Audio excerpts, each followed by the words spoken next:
there is a sound before the sound. It's the static in the air, the collective, unspoken wish of 20,000 people. For months, the throne had been empty. The women's division, once a fiery, chaotic kingdom, felt like a story paused halfway through. Its ruler, the one they called Mommy, was gone. The injury that took her out was spoken of in hushed, serious tones, but what the fans truly mourned was the silence. Her absence had created a vacuum, a gravitational pull of what if. Every show, every cryptic social media post, every time a commentator paused for just a second too long, the crowd would lean in, hoping. Tonight, the air was different. The rumors were no longer rumors. They were an unspoken consensus. The building was a powder keg, waiting for a single, familiar spark. You could see it in the signs held aloft, not just in the front row, but rising to the rafters. Welcome back, Mommy. The Eradication Tour resumes. They weren't just fans. They were a congregation waiting for a miracle. They weren't just there to see a show. They were there to witness a restoration. Every match that ended, every time the lights flickered, the entire arena would hold its breath, a single, unified gasp. This is the magic of professional wrestling. It can take an absence and build it into a legend. She was no longer just a competitor. She was the answer, the one who would return and set the world right again. The tension was becoming unbearable. The main event concluded. The arena lights dropped, plunging the thousands into a shared darkness. A low, familiar hum began. This was it. The waiting was over. The entire WWE universe went silent for a split second, and then chaos exploded. The guttural scream of her theme music hit the speakers, and the sound that erupted from the crowd was not a cheer. It was a physical, seismic release of pent-up hope. 20,000 people screaming as one, their voices shaking the cameras. She is back! The rumors were true. Rhea Ripley, the nightmare, walked through the curtain. She looked stronger, louder, more iconic than ever. The arena was hers. She stomped on the stage, soaking in the wave of adoration. She was home. The ring was her throne, and she was here to reclaim it. People were crying, their hands outstretched. It was perfect. And then a second song hit. A bubbly, upbeat tune that sliced through the dark anthem like a knife. "Liv Morgan!" The crowd's roar faltered, shifting instantly to a confused murmur. Why now? This was Rhea's moment. Liv walked to the ring, a wide, almost manic smile on her face. She climbed the steps, her arms open wide. Rhea looked confused, but she lowered her guard. This was a fellow competitor, perhaps, coming to welcome her back. Liv stepped forward. She smiled. She hugged her. The crowd awed, a brief collective sigh of sportsmanship. And then, boom. Liv shoved Rhea back, the smile never leaving her face, and struck her. Not a punch, a brutal, targeted attack. She grabbed a steel chair from ringside. Rhea, still rusty from her return, couldn't defend herself. The first shot echoed through the stunned silence. Then a second. This wasn't an attack. It was a message. This wasn't for a title. This was personal. The perfect return, poisoned in seconds. The show's producers frantically cut to a commercial break, but the story was still unfolding in the arena. The minimalist, Stickman-style animation of this moment would show 20,000 faces, all frozen in the same exact expression. Hollow disbelief. The welcome back signs, held so high with pride just moments before, were now limp, held by hands that had gone numb. In the front row, a small child, dressed head to toe in mommy merchandise, was visibly crying. His father tried to explain something that had no rational explanation. The energy, so electric that it could have powered the city, was gone. It had been vacuumed out of the building, leaving only a cold, heavy silence, broken only by Liv Morgan's breathless, manic laughter. She hadn't just attacked Rhea Ripley. She had stolen the joy from every single person in the building. The boos finally started. But they weren't the usual, "we hate the bad guy" boos. This was a different sound. It was guttural, mournful, and laced with a deep, personal anger. It was the sound of 20,000 people feeling betrayed all at once. People were shouting things that could never be aired on television, pointing with shaking fingers. Liv, for her part, simply basked in it. She held the steel chair aloft like a championship, her grin wider than ever. As medical staff rushed to the ring, Liv walked backward up the ramp, never taking her eyes off the crumpled form of Rhea. She blew a kiss. The act was so brazen, so disrespectful, it sent a new wave of vitriol through the crowd. They hadn't just watched an attack, they felt like they had been attacked. Their hope, their emotional investment, it was all thrown back in their faces. The second Liv Morgan passed through the curtain, the celebratory atmosphere backstage evaporated. The roar of the crowd was replaced by the frantic, muffled shouting of producers and officials. In the gorilla position, the area just behind the entrance, the minimalist figures of other wrestlers who had been watching the return on the monitor were frozen. Their work faces were gone, replaced by genuine human shock. You could see the stickman version of Rhea's on-screen partner, Dom, slam his fist against an equipment case. This wasn't in the script. Not like this. Or if it was, the violence had crossed a line. Agents were screaming into headsets. "Is she okay? Get Doc down there now. Where is Liv?" But Liv wasn't running. She wasn't hiding. She strolled through the chaos as if she were walking through a quiet park.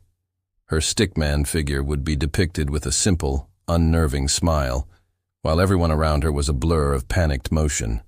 She walked past the producers, past the other talent, ignoring their stares and their whispered curses. She didn't go to her locker room. She walked straight to the office of the main authority figure, the steel chair still dragging behind her, leaving a long metallic scrape on the polished floor.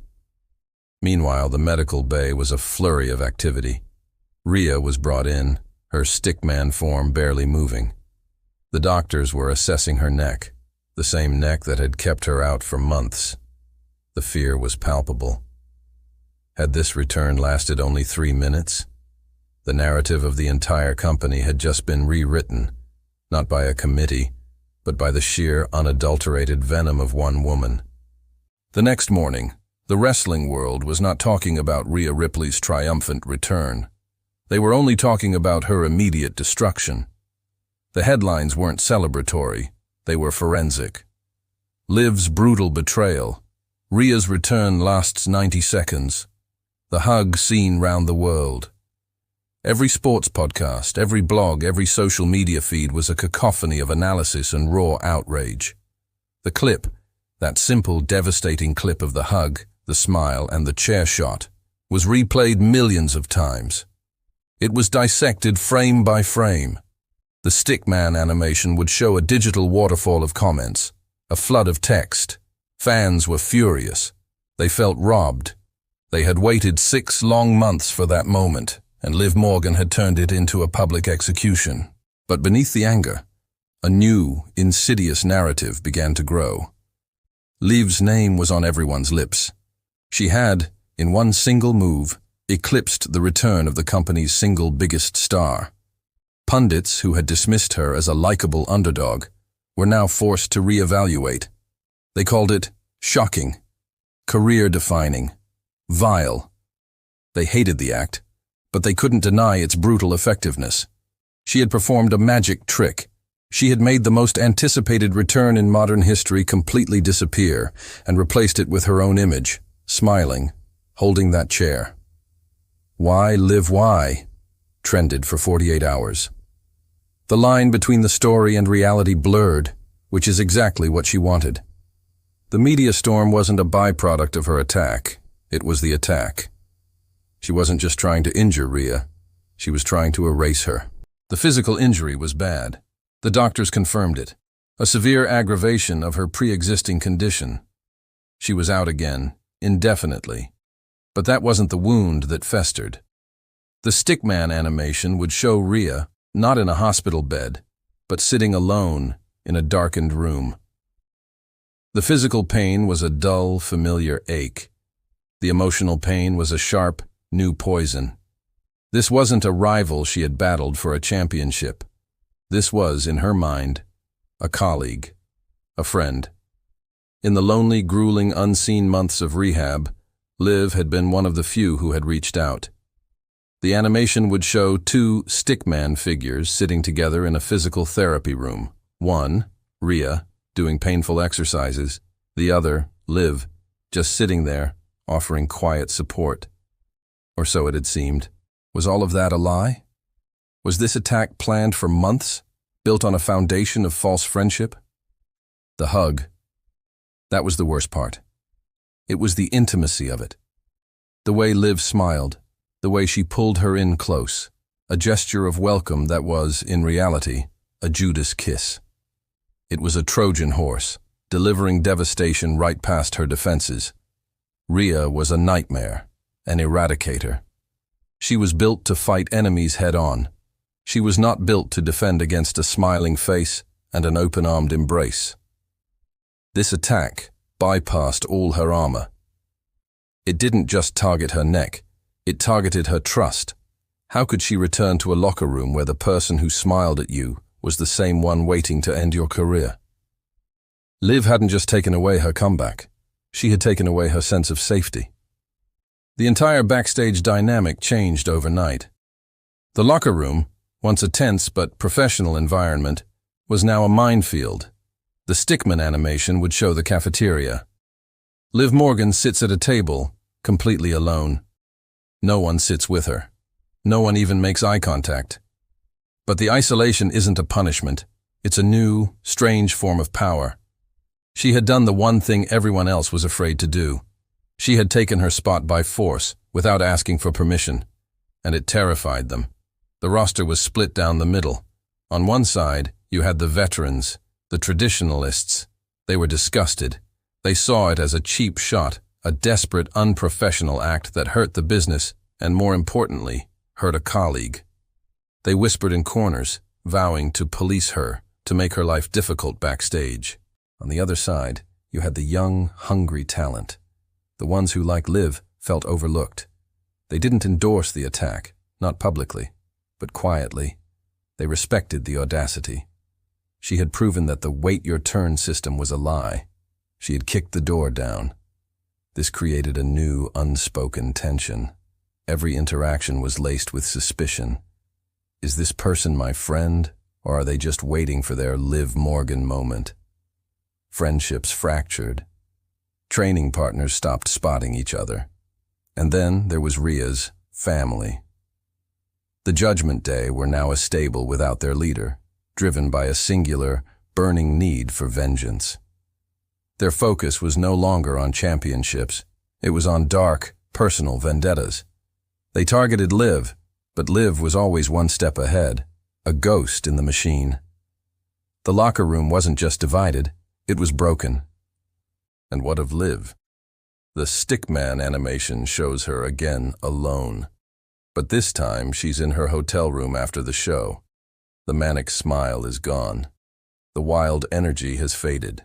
There is just silence.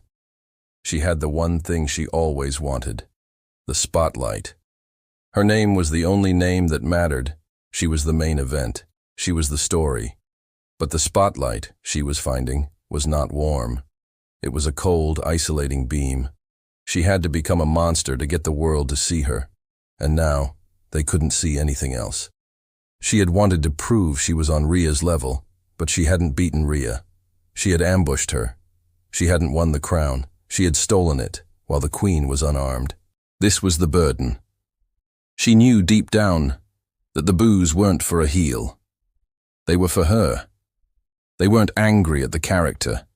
They were disgusted by the person. The stickman figure would look at her hands, as if seeing the steel chair still in them. Was this who she was now? The one who breaks, not the one who builds. The pressure to justify the act began to mount. She had to be more vicious, more unhinged, every single week, just to prove that the attack wasn't a fluke, but the dawn of a new, terrifying era. She had to live up to the monster she had created. The quiet, determined competitor who had scratched and clawed her way to the top was gone. She had the world's attention, but she had lost herself in the process. The crown she so desperately coveted felt less like a trophy and more like a cage. Weeks turned into months. Rhea Ripley was a ghost. Her name was only mentioned in hushed, what-if tones. Liv Morgan, in the meantime, had done exactly what she set out to do. She had taken the championship from the placeholder and was now the undisputed, tyrannical ruler of the division. Her revenge tour, as she called it, was brutal. She dismantled every opponent with that same unhinged viciousness. But something was wrong. The Stickman animation would show her in the ring, holding the title belt high. The crowd would boo, as prompted, but the victories felt hollow. The cheers were gone. The arenas were no longer electric. They were just angry. Every time Liv won a match, she wasn't building her own legacy. She was just reminding everyone of Rhea's absence. The championship belt didn't look like her title. It looked like the one she had stolen. The shadow of Rhea Ripley loomed larger in her absence than it ever had when she was present. Commentators were forced to praise Liv's dominance, but they always added the asterisk. But she never beat Rhea Ripley. Liv's entire championship reign was built on a foundation of sand, on a single moment of betrayal, and she knew it. She would cut promos in the ring, her voice cracking with manufactured rage, demanding respect. But respect, she was learning, cannot be taken with a chair. It must be earned. The Stickman animation would show her on the top of the ramp, a champion, but the figure of Rhea, though absent, would be a giant shadow covering the entire ring. We think we know this story. The story of jealousy, the impatient understudy attacking the star. We saw the clip. We saw the hug, the smile, and the betrayal. We assumed it was an impulsive, desperate grab for the spotlight. But we missed the real moment. The Stickman animation rewinds, but not to the attack. It rewinds further, 6 months back, to a sterile, quiet physical therapy room. We see the Stickman Rhea, grimacing as she lifts a small weight. We see Liv, sitting on a bench next to her. There is no audience. There are no cameras. Liv is not smiling. She is speaking, and Rhea is listening. Liv is laying out her plan. When you're gone, she says, I'm going to take over. I'm going to run this division. And when you come back, it's my division, and I'm not giving it back. Rhea, thinking it's just friendly rivalry, nods. You'll have to take it from me, she replies. And Liv, her Stickman face blank, says, I will. The second you step back in that ring. I'm not waiting. The twist isn't that it was premeditated. The twist is that it was announced. This wasn't a why moment. This was a when. The betrayal wasn't the attack. The betrayal was that Rhea didn't believe her. She underestimated her. She saw Liv as a friend, a kid sister, not as the executioner she promised to be. That smile in the ring, it wasn't a lie. It was an I told you so. The hug wasn't a welcome back. It was a final goodbye to the person she used to be, and a formal introduction to the monster she had to become. The viral moment was never about jealousy. It was about a contract, spoken in a quiet room, and sealed in front of millions with a steel chair.